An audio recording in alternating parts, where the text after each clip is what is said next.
So since we can't have Doritos for dinner, we're going to take Doritos and make dinner. Just cut the chips, crunch them up, crunch them up, crunch them up. We're going to add a little seasoning to that. You know, just give it a little flavor. Take some chicken tenders, throw them in some hot grease. Damn, and that's what we pull out of that grease, man. Some beautiful, nicely goldenish, reddish, flaming ranch Dorito chicken tenders. I put a little sesame seed on top for a little crunch.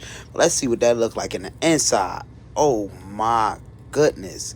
Nice, juicy chicken tenders, nicely golden fried, and all you need is a side of nice, cool, spicy ranch to go with that. Well, them things is beautiful, nice crunch.